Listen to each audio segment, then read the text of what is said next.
서울대교구가 생명 존중 문화 확산을 위해 제정한 생명의 신비상. 지난 5일 생명수호주일 미사에서 생명의 신비상 수상자들이 발표됐는데요. 오늘부터 수상자들을 차례로 만나보는 시간 마련했습니다. 첫 순서로 20년 넘게 노인학대 예방에 힘써온 기관이죠. 활동 분야 본상을 받는 서울특별시 남부노인보호 전문기관의 활동 전해드립니다. 우리나라는 국민 5명 중 1명이 65세 이상이 되는 초고령화 사회 진입을 눈앞에 두고 있습니다.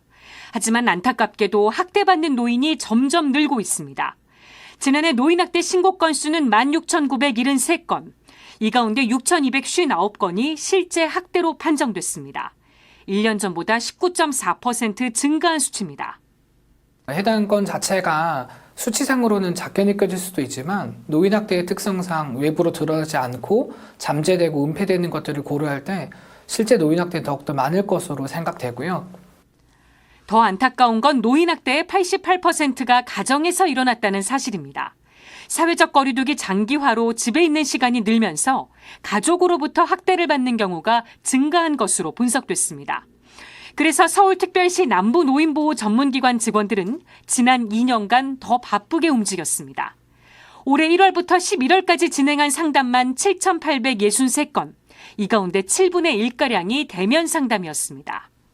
학대 피해 어르신들의 특수성이나 위급성, 응급성 등을 고려했을 때 이전과 다름없이 계속 코로나 현장 속에서도 현장 조사를 진행을 하고 방역용품을 통해서 어르신 대면 상담을 진행하는 등 위험한 상황 속에서도 계속해서 어르신들이 있는 그 현장 속으로 다가갔던 것 같습니다.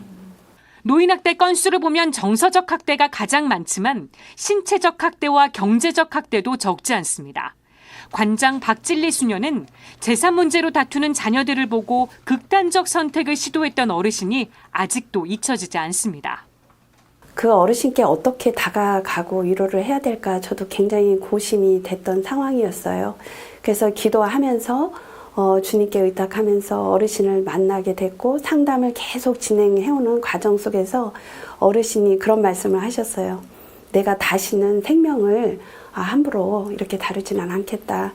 그리고 자녀들과의 관계를 위해서 좀 더 내가 노력하는 삶을 살겠다라고 말씀하시면서 변화된 모습을 이제 보게 됐고, 예수의 까리타스 수녀회가 운영하는 서울특별시 남부노인보호 전문기관은 2000년에 설립됐습니다. 국내 최초로 노인학대 상담센터와 쉼터를 운영하면서 노인학대 문제의 심각성을 알렸습니다.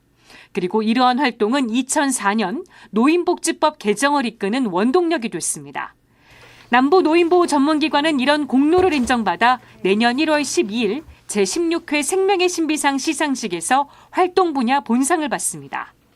노인학대 문제에 대한 국가 책임제를 형성하는 데 큰 기여를 하였습니다. 특별히 2021년 7월 넷째 주일을 프란치스코 교황님께서 세계 조부모와 노인의 날로 지정한 해이니만큼 그에 걸맞는 노인 존중 사상을 실천하고 있는 기관으로 그 공로가 인정돼 이번 활동 분야 본상 수상기관으로 선정되었습니다. 언젠가는 우리 모두가 걸어가야 할 미래. 서울특별시 남부노인보호 전문기관은 어르신에 대한 존중과 함께 노인학대 발견 시 적극적인 신고를 당부했습니다. 꽃으로도 때리지 말라는 그 이야기가 있는데 학대는 어떠한 이유로도 정당화될 수 없는 것 같아요. 그래서 서로 존중하는 마음이 있었으면 좋겠고요. 어르신의 삶을 변화시키고자 노력하는 직원들의 노력, 또 유관기관들의 노력이 정말 빛을 발할 수 있도록 많은 분들이 함께 동참해 주셨으면 좋겠습니다. 지금까지 앵커 리포트였습니다.